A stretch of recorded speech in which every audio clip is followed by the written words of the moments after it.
సొంత ఇల్లు అనేది ప్రతి ఒక్కరి కల. మారమ్స్ Garlapati homes flats for sale. సంప్రదించండి 9662263353. కేకే గారు, తర్వాత డాక్టర్స్ కమిటీ చైర్మన్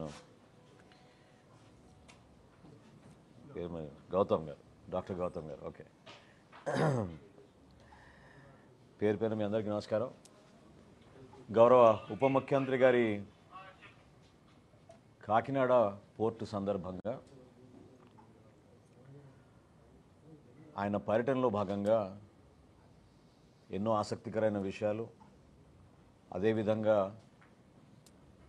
ఒక స్మగ్లింగ్ మాఫియా ఏ విధంగా గత 5 సంవత్సరాల్లో రాష్ట్రంలో స్వప్రయోజనాల కోసం చివరికి దేశ భద్రతను కూడా పక్కన పెట్టి ఏ విధంగా చలాయించారో వాటిని ఎక్స్పోజ్ చేయడం ఆ పర్యటన సందర్భంగా జరిగింది. దీని నేపథ్యం మీ అందరికీ తెలిసిన విషయమే. ఆంధ్రప్రదేశ్లో ఈ రోజున 1,48,00,000 రేషన్ కార్డులకి పబ్లిక్ డిస్ట్రిబ్యూషన్ సిస్టమ్ ద్వారా సుమారు 12,800 కోట్ల రూపాయలతోటి బియ్యంని మనం అందిస్తున్నాం. కేంద్ర ప్రభుత్వం, రాష్ట్ర ప్రభుత్వం ఒక బాధ్యత తీసుకుని రాష్ట్ర వ్యాప్తంగా ఆహార ధాన్యాలు అందించాల్సిన ఒక బాధ్యత ప్రభుత్వం పైన ఉంటుంది. కాబట్టి ఈ కార్యక్రమాన్ని ప్రజల కోసం అంకిత భావంతో తీసుకెళ్ళడానికి చేస్తున్న ఈ ప్రయత్నం, కూటమి ప్రభుత్వం ఏర్పడిన తర్వాత ఒక మంత్రిగా నేను బాధ్యత తీసుకున్న మొదటి రోజే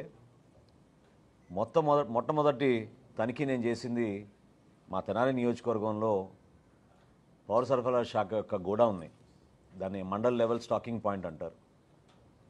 అది అయిన తర్వాత ఇక్కడ విజయవాడ సమీపంలో ఉన్న గొల్లపూడి మండల్ స్టాకింగ్ పాయింట్లో కూడా నేను తనిఖీలు చేశాను.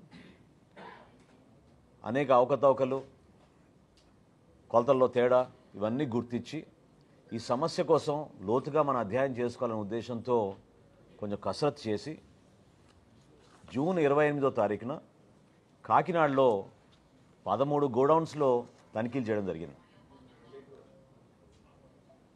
ఈ 13 గోడౌన్స్లో ఆ రోజు జరిగిన తనిఖీల్లో 51,427 మెట్రిక్ టన్స్ బియ్యాన్ని ఆ రోజు సీజ్ చేయడం జరిగింది. ఆ 51,427 మెట్రిక్ టన్స్లో పరీక్షల తర్వాత 25,386 మెట్రిక్ టన్స్ పీడిఎస్ రైస్గా నిర్ధారించడం జరిగింది.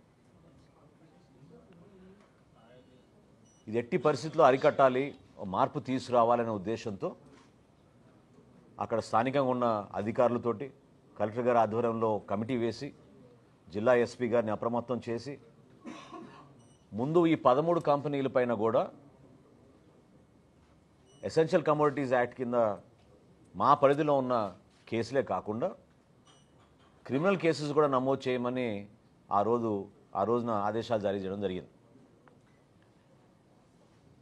ఈ 13 కంపెనీస్ కూడా గౌరవ హైకోర్టుని ఆశ్రయించి బియ్యం రిలీజ్ చేయమని కోరగా గౌరవ హైకోర్టు గారి ఆదేశాల మేరకు నాన్ పీడిఎస్ రైస్ని ముందు రిలీజ్ చేసి ఏదైతే పీడిఎస్ రైస్ ఉందో దానికి ఎట్టి పరిస్థితుల్లో కూడా బ్యాంక్ గ్యారంటీ ₹43.30 పర్ కిలో చొప్పున కట్టించుకుని 84 కోట్ల రూపాయల బ్యాంక్ గ్యారంటీ తీసుకున్న తర్వాత ఆ రైస్ కూడా రిలీజ్ చేయడం జరిగింది. అందరికీ అర్థం అవ్వాల్సిన విషయం ఏంటంటే ఎందుకు కాకినాడ పోర్టు పైన మనం దృష్టి సారించాం, ఎందుకు పదే పదే కాకినాడ పోర్టు గురించి, ఈ రైస్ స్మగ్లింగ్ గురించి ఎందుకు ఈ విధంగా మనం ఆందోళన చెందుతున్నాం. ఎందుకంటే మీడియా మిత్రులు కూడా మీ అందరికి తెలుసు, స్థానికంగా ఉన్న కాకినాడలో కూడా చాలామందికి తెలుసు, 5 సంవత్సరాల్లో ఎవరిని కూడా లోపలికి ప్రవేశించలేదు, అనుమతించలేదు, అసలు అవకాశమే లేదు. లోపల ఎటువంటి కార్యక్రమాలు జరుగుతున్నాయి, ఎటువంటి బోట్లు వస్తున్నాయి, ఎవరు అక్కడ అధికారులు ఉన్నారు, ఏ విధంగా ఈ కార్యక్రమాలు జరుగుతున్నాయి దానిపైన కనీసం ఒక్క మీడియా మిత్రులను కూడా లోపలికి ఆహ్వానించలేదు, అనుమతి ఇవ్వలేదు. అంటే ప్రభుత్వం ఆస్తి మన వనరుల్లో భాగం. రాష్ట్ర ప్రభుత్వం ప్రతిష్టాత్మకంగా ఆ రోజు కాకినాడ పోర్టుని 1999 నుంచి ప్రైవేటీకరణ అంశంలో ముందు తీసుకెళ్తున్న తరుణంలో వీళ్ళు పక్కడబందీగా వ్యూహం మేరకు ఎవరిని రానియకుండా ఒక పెద్ద కాన్స్పిరసీ చేశారు. దాన్ని ఈరోజు నేను మీకు వివరిస్తాను. ఎందుకంటే ఎందుకు కాకినాడ పోర్ట్ అని పదే పదే చాలామంది దాని గురించి ఆందోళన చెందుతూ ఆలోచిస్తున్నారు.